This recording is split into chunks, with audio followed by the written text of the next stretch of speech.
His boss, Neil Warnock, is speaking to Tom Cohen. Well, Neil, what did we make to tonight then? What do you take from that? Well, it's been a tough week for the lads, really. You know, it's been, the real heat has been on as well, hasn't it? And 3 games in 5 days, in fairness, they've done well, ever so well. So, glad to come out of it unscathed. I think everybody's, you know, come through it and got minutes under the belt. You know, I think we looked a little bit jaded near the end, but it's understandable, really, the games that we've had in such a short space. But it's great. You know, I think Mai's got a good team here as well, and I think the pitch and everything, it was great. You know, the fans, what can you say about them, really? For pre-season friendly, it was amazing. I think the lads, you know, the new lads, I don't think they could believe it, really. I know you kind of know what to expect with the travelling support, but has it even taken you by surprise, the strength of the support? I think so tonight, yeah. I think, let's be fair. I mean, Torquay on a midweek, you know. I must have done well for Cornwall's tourism this week. I think we've filled all the bed and breakfasts up, haven't we, this week? And the pubs as well, I think. The pub. Fair, so, yeah. 2 goals from Ross McCormack as well. Just underline the quality, really, that he brings to your team. Yeah, he likes that. You know, we're trying to play him in that role. I like him in that role. And we were trying to get the ball a bit quicker to him tonight, which I thought we did in that first start. Now, you know, we got a bit tired and we've made a few changes, but, you know, it's good to see him like that. I think he's enjoying himself. You know, that's what we want him to do. Obviously, there's been a lot of talk about his future, Neil, but, you know, what is the latest on that? I mean, has there been any more interest? I don't really, yeah, there's been 2 or 3, you know, a couple of clubs have asked about buying him, etc. But we don't want to sell him unless there is a player exchange, like we talked about before. You know, I'd rather keep him, and Ross knows that. So, I think we just have to play it by ear, really. I think if Ross starts enjoying himself, which he is, you know, we'll have to see how it goes. It'd be very much you having a replacement lined up before you'd be willing to let him. I can't let him go without, you know, we can't lose Snodgrass and McCormack. You know, where's the goal's going to come from? You know, it's not rocket science, really. And Neil, you obviously played the same starting 11 tonight. It's kind of been a real sort of pattern throughout pre-season so far. You kind of play your strongest available side, don't you? You know. Yeah, I mean the pitches have been good. You know, a bit long, but that's, you know, this time of year, isn't it? So it's just about fitness. You know, we had a really tough session. You saw today, you know, before the game. So it's about building up to the season. It's not about winning games, but it's good habits. You know, it's not easy to beat Torquay. Last time I beat Torquay, I think we got promoted pre-season. Well, good omen, eh? Good omen, David. Yeah. As far as the captaincy is concerned as well, with Snodgrass' departure, Paul Green wore the armband tonight. Have you made a decision now? Who made it the other night? Sorry? Who had it the other night? Tom Leeds. Who had it the other one before that? I can't remember. You've got Michael Brown. Was it Snoddy? Oh, Michael Brown had the first one. It was. Right. Okay. So when are you going to make a decision on that? You know. When I've been through them all. Okay. So everyone's going to get the chance. Yeah. Their audition. To say the captain Leeds. Leeds, he was gobsmacked when I give it him. I bet he was. First time I've ever heard him speak 3 words. So as far as the week is concerned, overall, pretty satisfied with everything you've got from it? Yeah, it's been great. I mean, you know, the public, you couldn't have paid a fortune to go abroad and get a better week than we've had. You know, I think I've got a soft spot for Torquay, you know. I think Meadfoot Beach is one of the best places in the country, and I've always enjoyed Torquay. You know, they've done brilliant with the new stand. You know, when I think of the changing rooms, what we had to put up with. So you know, it's a progressive club, and I'm really pleased. You know, it's one of those clubs where I'm going to come and watch and play when I do hang my boots up, and always get a nice welcome. You know, it's a super. And you know, Bodmin Tavistock. I mean, there couldn't be any nicer people. It's just been a great PR job. And I think Leeds fans have done well for them as well. You know, I think they've behaved themselves. You know, they've sucked a few dry, and you know, we've got the 3 hard games with only 1 casualty. And Luciano, he's fit again now as well. So we'll probably work on his fitness next week. Might not take him with us to Norway. We might give him 2 or 3 sessions a day, I think, next week. And Paddy Kenny, is that just precautionary? Yeah, it is. We're not going to get a better chance, really. So I think we're going to leave him behind next week as well and build up to it. It's you know, it's a thigh. We don't want to do anything silly on that. So I think he'll be fit. You've got a great chance of being fit, you know, for the Preston game.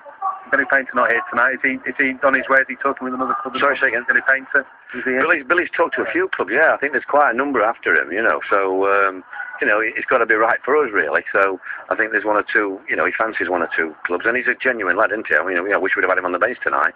You know, we were a bit short. Andy Gray had to stay on when I really would have liked to have brought him off, if I'm honest. And David Norris likely to come to Norway now? Yeah, yes, he'll be coming. Yeah. And Rodolph Austin was not next week. No, I think he might be all right for Preston. I'm not. You know, I definitely want him to try and get a couple of games in if he can.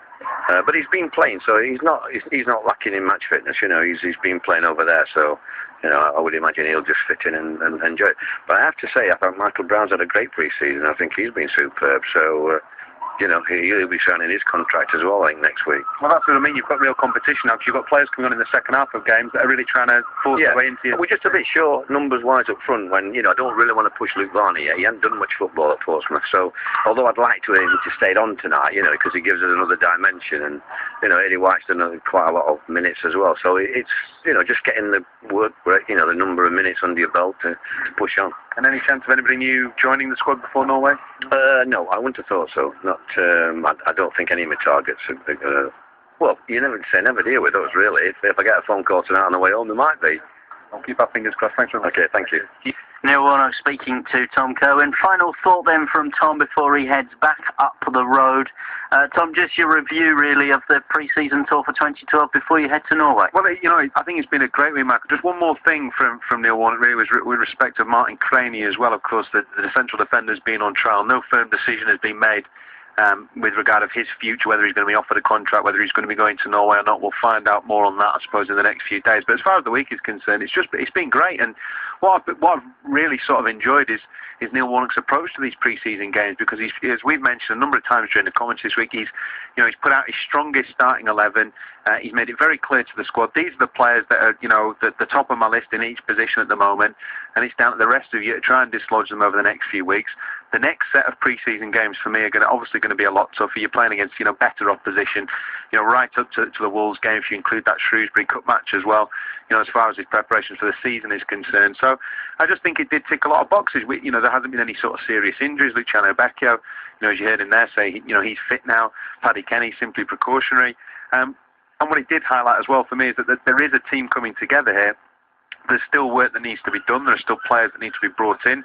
There isn't a huge amount of depth to the squad at the moment, but there's good professionals in there. There's exciting players like Varney. I've been quite impressed with him in the first two games I've seen him play. Aidan White's been really impressive. Pearce and Leeds, I think we're going to see start to form a partnership. I think they're going to get more match minutes now, under their belt. Drury, very, very steady. Ashdown has proved he's a more than capable, deputy should anything happen, to Paddy Kenny throughout the season. So I just think all in all it's good.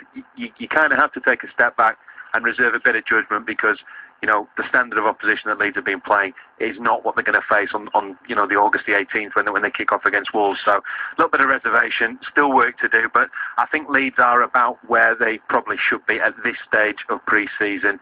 We'll just see what the next couple of weeks brings in terms of bringing in some players.